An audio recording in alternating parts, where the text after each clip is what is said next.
আসসালামু আলাইকুম সুপ্রিয় দর্শক বন্ধুরা। আজকে আমরা কিন্তু আমাদের এই প্রজেক্টে আম গাছ লাগানোর কাজটি শুরু করলাম।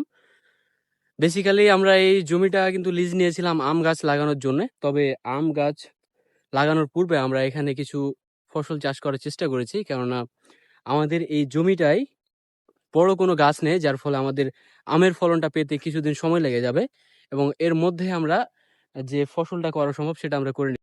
তার কারণে আমরা এখানে বেগুনের গাছ এবং পাশাপাশি কিছু পেঁপের গাছ লাগিয়ে দিয়েছি। আরো কিছু গাছ এখানে লাগানো বাকি রয়েছে। তবে আমরা এখন শুরুতেই রূপালি টেনের গাছটি লাগিয়ে দিব, যার ফলে এই গাছগুলো কিন্তু এখন যে বর্ষা আসবে সেই বর্ষাতে কিন্তু গাছগুলো হয়ে যাবে।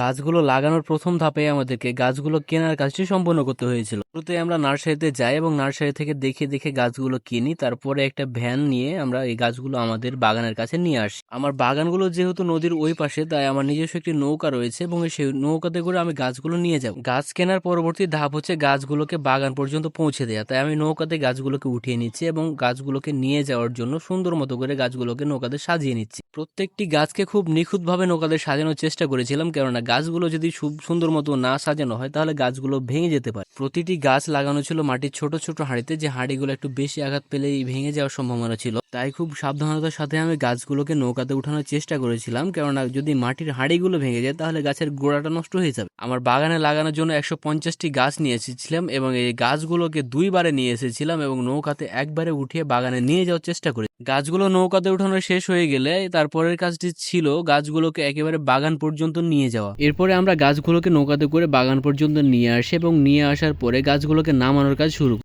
নৌকাতে করে আসার সময় আমরা নদীর দুই পাশে যে প্রাকৃতিক সৌন্দর্যটি উপভোগ করেছি সেটি কিন্তু ভাষায় বলে প্রকাশ করার মতো নয়। গাছ লাগানো শুরু করার পূর্বে আমরা নৌকা থেকে সম্পূর্ণ গাছগুলো নামিয়ে নিয়েছিলাম, তাতে করে গাছ নামানোর কাজটি আমাদেরকে আরেকবার করতে না হয়। যেহেতু আমাদের নৌকা থেকে উপরে উঠানোর দূরত্ব খুব একটা বেশি নয়, তাই বেশি বেশি করে গাছগুলো হাতে ধরার চেষ্টা করেছি, যাতে করে গাছগুলো খুব দ্রুত উঠিয়ে নিতে পারি। একই সাথে আপনাদেরকে একটি বিউটিফুল সিনারিও দেখানোর চেষ্টা করেছি, এটি কিন্তু আমার কাছে খুবই ভালো লাগে।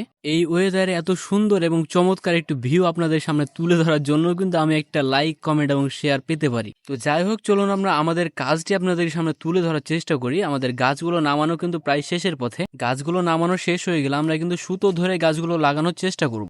আমার আগের ভিডিওগুলোতে আমি আপনাদেরকে বলার চেষ্টা করেছি এটি হচ্ছে আমার ড্রিম প্রজেক্ট, অর্থাৎ আগের যে বাগানগুলো করেছি বা প্রজেক্টগুলো করেছি সেটার থেকে এগুলোতে আমি বেশি গুরুত্ব দেওয়ার চেষ্টা করেছি। তাই এই গাছগুলোকে লাগানোর আগে আমি সুতা দিয়ে খুব সুন্দর মতো করে সারিগুলোকে সোজা করে নিব, যাতে করে গাছগুলো একেবারে সোজাভাবে আমি বসাতে পারি। কথা ও কাজের মিল রেখে আমি আমার গাছগুলো লাগানোর কাজ কিন্তু শুরু করলাম। অনেকদিন আগের একটি কথা মনে পড়ে গেল, expect after working very hard, অর্থাৎ কঠোর পরিশ্রমের পরে তুমি কিছু পাওয়ার আশা করতে পারো। জীবনে কিছু পাওয়ার আশা থেকেই কিন্তু আমার এই কঠোর পরিশ্রম করে যাওয়া। সো ভিউয়ার্স, আমরা কিন্তু এখন আমাদের মাটির যে ছোট ছোট হাঁড়িগুলো ছিল সেই হাঁড়িগুলোকে ভেঙে নিব। সবগুলো হাঁড়িকে আমরা এক জায়গায় ভাঙার চেষ্টা করেছিলাম, কেননা পরবর্তীতে আমরা যখন জমিতে সার দিব বা গাছের গোড়ে সার দিব সেই সময় যদি হাঁড়িগুলো ছড়িয়ে ছিটিয়ে থাকে তাহলে সেই হাঁড়িগুলো আমাদের খোঁড়ার কাছে বারংবার বাধার সৃষ্টি করবে। গাছগুলো লাগানোর সময় আমরা সুতা ধরেই কিন্তু সারিগুলো বা গর্তগুলো করার চেষ্টা করেছিলাম, যাতে করে আমাদের সারিগুলো একেবারে নিখুঁত ভাবেই সমান থাকে। আমার লাগানো এই প্রজেক্টে প্রত্যেকটি গাছের দূরত্ব ছিল 5 হাত বাই 5 হাত, যেটা স্ট্যান্ডার্ড 18 ইঞ্চি হাতের মাপেই করা হয়েছে।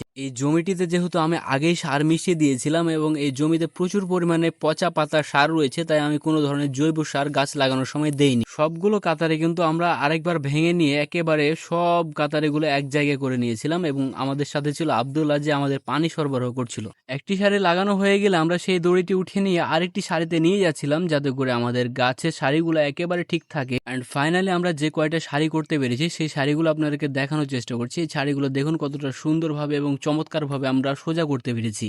প্রত্যেকটি গাছ কিন্তু আমরা খুব নিখুঁতভাবে লাগানোর চেষ্টা করেছি এবং আজকে আকাশে মেঘ রয়েছে, যদি বৃষ্টি হয়ে যায় তাহলে আমাদের এই গাছগুলোতে কিন্তু পানি দেওয়ার খুব একটা প্রয়োজন পড়বে না। আশা করছি বৃষ্টি হতে পারে। তবে আমরা যে গাছগুলো লাগালাম এই গাছগুলো যাতে খুব সুন্দর মতো আমরা পরিচর্যা করতে পারি এবং এখান থেকে যেন আমরা ভালো মতো ফলন পাই, সেজন্য আমাদের জন্য দোয়া করবেন এবং আমার এই ড্রিম প্রজেক্টগুলোর জন্য আপনারা দোয়া করবেন।